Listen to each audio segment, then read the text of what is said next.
Situasi perairan Blok Ambalat kembali menjadi sorotan.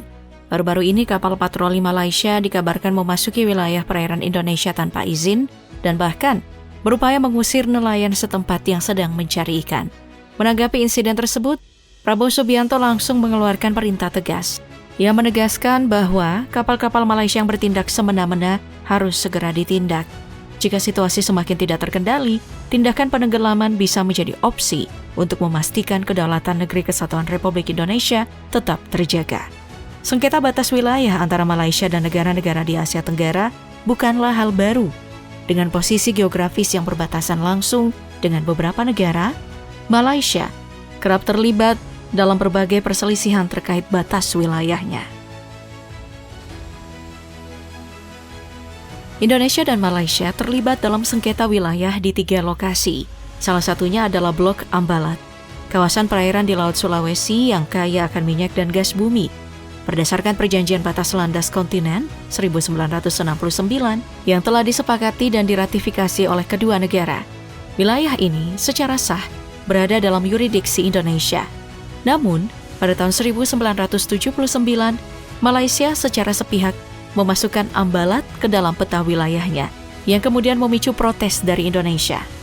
Ketegangan meningkat tajam pada tahun 2005 ketika Malaysia mengeluarkan izin eksplorasi minyak untuk perusahaan Shell di Blok Y dan Blok Z, 2 kawasan yang bertumpang tindih dengan wilayah Indonesia serta Filipina. Sejak saat itu berbagai insiden terus terjadi, mulai dari kapal patroli Malaysia yang berulang kali menerobos masuk ke perairan Indonesia, hingga penangkapan nelayan Indonesia oleh otoritas Malaysia. Menanggapi ancaman tersebut, Indonesia memperketat pengamanan dengan menempatkan kapal-kapal TNI Angkatan Laut untuk menjaga kedaulatan Blok Ambalat. Secara hukum, klaim Malaysia atas Ambalat dianggap lemah karena statusnya bukan sebagai negara kepulauan. Dengan demikian, mereka tidak dapat menarik garis pangkal dari Pulau Sipadan dan Ligitan untuk memperluas batas wilayahnya. Berdasarkan Konvensi Hukum Laut PBB UNICLOS 1982, Blok Ambalat tetap berada dalam wilayah hukum Indonesia. Namun, hingga saat ini sengketa ini masih belum mencapai penyelesaian final melalui perundingan bilateral. Pulau Sebatik adalah wilayah unik yang terbagi antara Indonesia dan Malaysia. Bagian selatannya masuk dalam wilayah Indonesia, sementara bagian utaranya dikuasai oleh Malaysia. Namun, batas wilayah di pulau ini telah lama menjadi perdebatan. Indonesia mengusulkan agar garis batas ditetapkan di lintang 4 bujur 10 menit, sedangkan Malaysia tetap berpegang pada pilar batas yang sudah ada, yang berakibat pada pergeseran wilayah seluas 112,5 hektar ke arah utara. Perundingan antara kedua negara mengenai status Sebatik sebenarnya sudah memasuki tahap akhir, dengan rencana penandatanganan nota kesepahaman atau MOU. Namun di lapangan, potensi gesekan masih ada, terutama menyangkut akses nelayan dan masyarakat pesisir terhadap sumber daya laut. Meski demikian, dialog dan diplomasi terus diupayakan untuk mencegah konflik lebih lanjut di kawasan ini. Sengketa antara Indonesia dan Malaysia juga mencakup Pulau Sipadan dan Ligitan, yang dulunya diklaim oleh kedua negara. Persoalan ini berakar dari ketidakjelasan batas wilayah warisan kolonial antara Inggris dan Belanda. Karena tidak menemukan titik temu, Indonesia dan Malaysia akhirnya membawa kasus ini ke Mahkamah Internasional atau ICJ. Pada tahun 2002, ICJ memutuskan bahwa kedua pulau tersebut secara sah menjadi bagian dari Malaysia. Keputusan ini didasarkan pada prinsip penguasaan efektif, di mana Inggris sebagai bekas penguasa Malaysia terbukti telah lebih dulu membangun infrastruktur, seperti mercusuar dan kawasan konservasi penyu di pulau-pulau tersebut.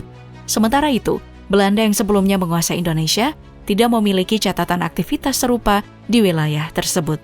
Meskipun harus kehilangan Sipadan dan Ligitan, Indonesia tetap mempertahankan klaim atas perairan di sekitarnya, termasuk Blok Ambalat, yang hingga kini masih menjadi titik panas dalam hubungan kedua negara. Perselisihan perbatasan antara Malaysia dan Thailand mencakup 2 wilayah utama, yaitu Bukit Jeli yang terletak di dekat Sungai Kolok, serta kawasan maritim di Teluk Thailand. Sengketa ini bermula dari proses demarkasi wilayah pada tahun 1990-an, di mana Malaysia mengklaim Bukit Jeli sebagai bagian dari teritorinya. Sementara Thailand bersikukuh bahwa wilayah tersebut masuk dalam yurisdiksinya.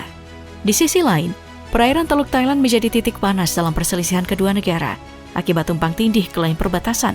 Kawasan ini menyimpan cadangan minyak dan gas dalam jumlah yang besar, menjadikannya aset strategis bagi Malaysia dan Thailand. Untuk menghindari konflik keduanya atau konflik terbuka, pada 21 Februari 1979, kedua negara sepakat menandatangani nota kesepahaman MOU yang menetapkan pembentukan wilayah pengembangan bersama seluas 7.250 km persegi. Kesepakatan lebih lanjut pada 30 Mei 1990 memperjelas aturan eksploitasi sumber daya di wilayah tersebut, memungkinkan kedua negara memperoleh manfaat ekonomi tanpa harus saling berseteru. Faktor ekonomi menjadi pendorong utama dalam sengketa ini. Selain potensi energi yang melimpah di Teluk Thailand, perbatasan darat yang panjang antara Malaysia dan Thailand juga berperan penting dalam aktivitas perdagangan, baik yang bersifat legal maupun ilegal. Hal ini semakin menambah kompleksitas hubungan kedua negara di kawasan tersebut.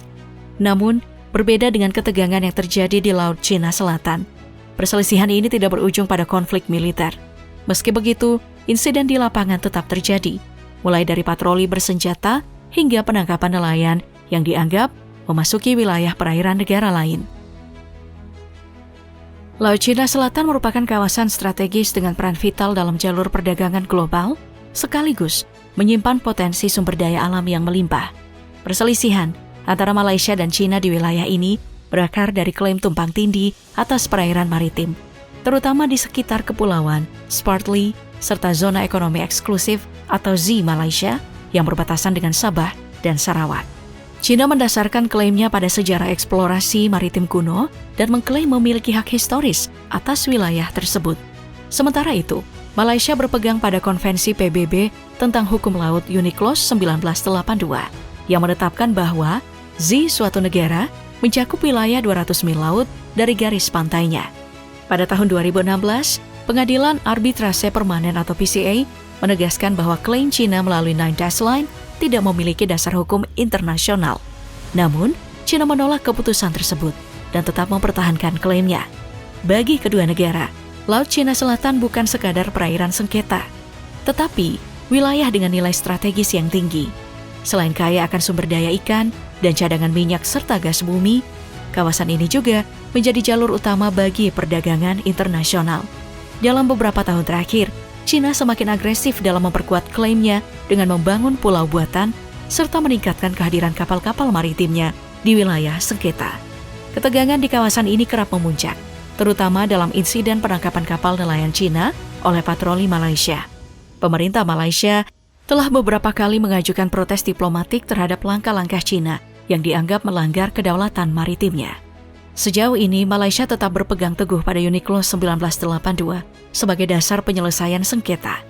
Di sisi lain, ASEAN berupaya menjadi fasilitator dalam perundingan melalui deklarasi perilaku para pihak atau DOC.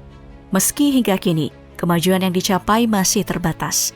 Sementara Malaysia dan negara-negara lain di kawasan terus menyuarakan protes, Cina tetap mempertahankan klaimnya di Laut Cina Selatan.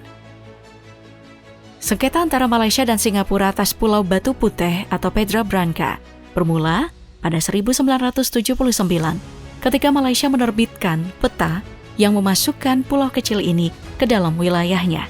Singapura segera menolak klaim tersebut, hingga akhirnya pada tahun 2003, kedua negara membawa kasus ini ke Mahkamah Internasional atau ICJ. Pada 2008, ICJ memutuskan Pulau Batu Putih berada di bawah kedaulatan Singapura, sementara Malaysia mendapatkan Batuan Tengah, sebuah formasi batuan kecil di sekitarnya.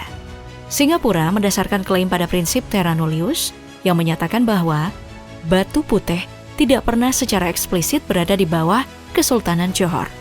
Bukti lainnya adalah pengelolaan mercusuar oleh Inggris serta Surat Johor tahun 1953 yang menyatakan tidak memiliki klaim atas pulau tersebut.